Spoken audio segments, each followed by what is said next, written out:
Okay, we're going over derivatives, starting with using the power rule.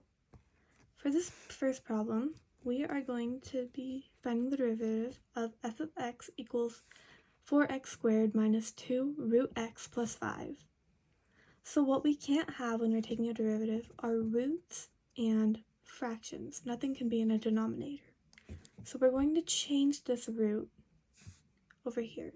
So we're going to have 4x squared change negative 2x root, or negative 2 root x to negative 2x to the power 1/2. They equal each other.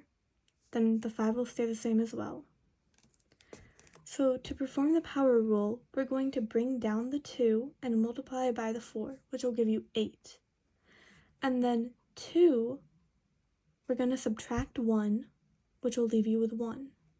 And then it'll be 1x to the power of 1, leaving you with 8x. And then for negative 2x to the power of 1/2, we're going to bring down the 1/2 and multiply it by negative 2, giving you negative 1. Then again, for the exponent, we're going to subtract 1, which will leave you negative 1/2, giving you negative x to the power of negative 1/2. And for the 5, it's just a constant. Since there are no variables, it's just going to disappear, and it won't be over here. For the next question, we're doing g of x equals 2 over cube root x minus 2x. So we have to change this because there is a fraction with a denominator and there's a root. So that's going to be 2x to the negative 1/3. Cube root will give you the 1/3, and the negative is bringing it from the denominator. And then the negative 2x will stay the same.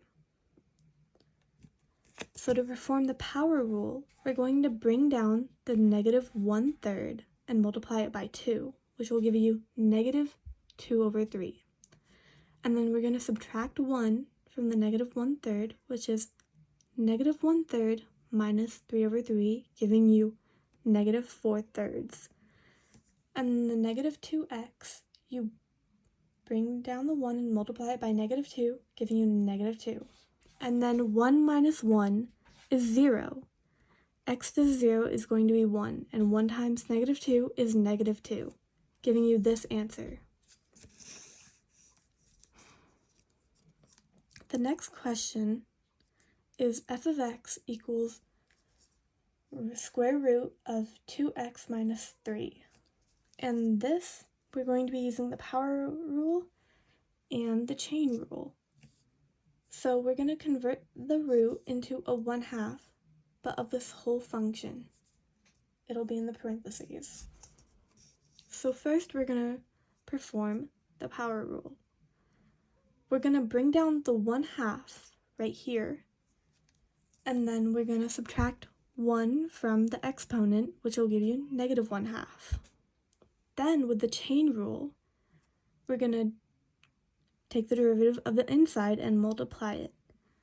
And the derivative is taking the 1, multiplying it by the 2, giving you 2, and then 1 minus 1, 0.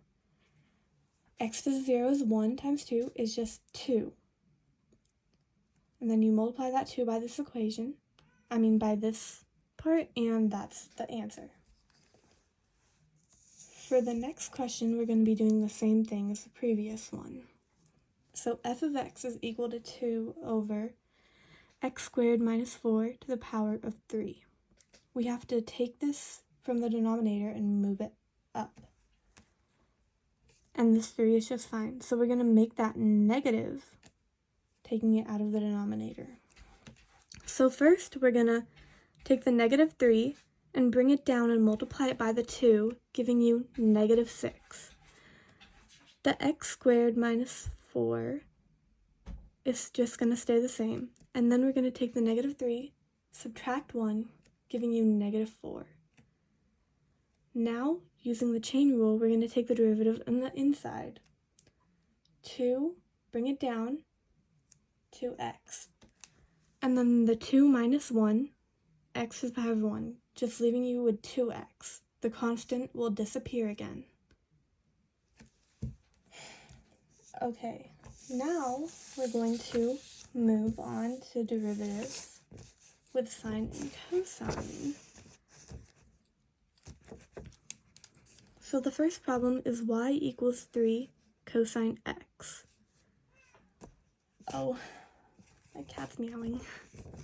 Okay, so 3 cosine x. The constant is going to stay the same. Then we're going to take the derivative of cosine x, which is just going to be negative sine x. This is just a memorized rule. And that will be the answer. For part B here, we're taking y equals sine root x. Again, we have to change the root and put that as a 1/2. So we are, oh, and this is also a chain rule. So first we're going to take the derivative of sine x, keeping this inside part, which is in a parentheses. And the derivative of sine is cosine. Now we're going to take the derivative of the inside and multiply it on the outside.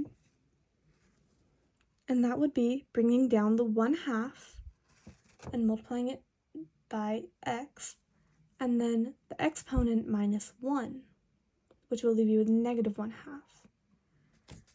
And that would be this. And you could leave it as this answer, but it's simplified over here. Because it is negative and a fraction, it is brought down to the denominator and put back in root form. And the 1/2, the 1's up here, but you don't see it. There's a 2, and that's that. For the next one, y equals tan x minus x. The derivative is just going to be secant squared x. That's the derivative of tan x alone, not looking at negative x.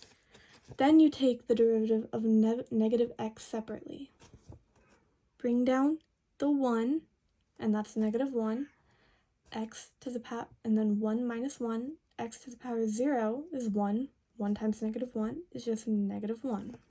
That's the answer. Then y equals 5 cotangent x. The constant will stay the same, and cotangent x is what we're taking the derivative of. And that is just negative cosecant squared x. Then you can just combine it, and the answer is negative 5 cosecant squared x.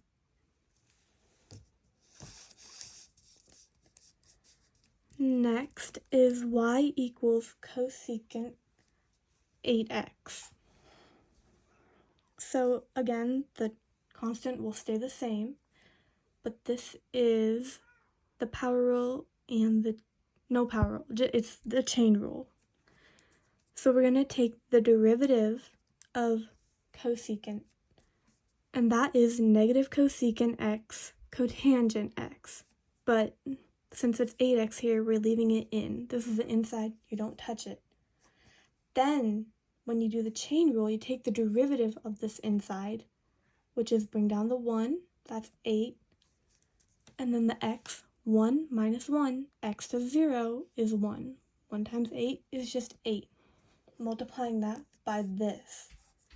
And that's what gives you negative 64, and then the cosecant 8x, cotangent 8x.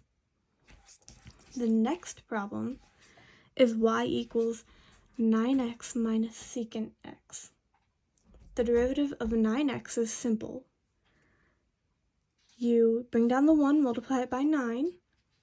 X, 1 minus 1 is 0. X to the 0 is 1. 1 times 9 is 9. Then secant x is just, the derivative of that is secant x tan x. And the negative just stays in this function, giving you that answer. Then our last problem is going to be y equals sine squared x. So this x is actually applied to this whole thing. Y equals sine x to the power of 2. So you're going to bring down the 2, and 2 minus 1 is just 1, so it's going to be 2 sine x. But then you're going to do the chain rule, because there is this inside parentheses. And the derivative of sine x, as shown before, is just cosine x. And you multiply it by that, and that's the answer. And then this last one is y equals cosine squared 4x, which is also just cosine 4x to the power of 2. So we're going to bring down that 2, and 2 minus 1 is just 1, which will give you that. Then we're going to take the derivative of the inside, performing the chain rule, and the derivative of cosine 4x is a negative sine x, and we're keeping that little inside. We're actually performing another chain rule over here, then taking the derivative of 4x. And the derivative of 4x is, as we've learned, the x will just disappear and turn into the 4, the constant that was here. And then simplifying it, multiplying everything, you get negative 8 sine of 4x cosine 4x. And that's all.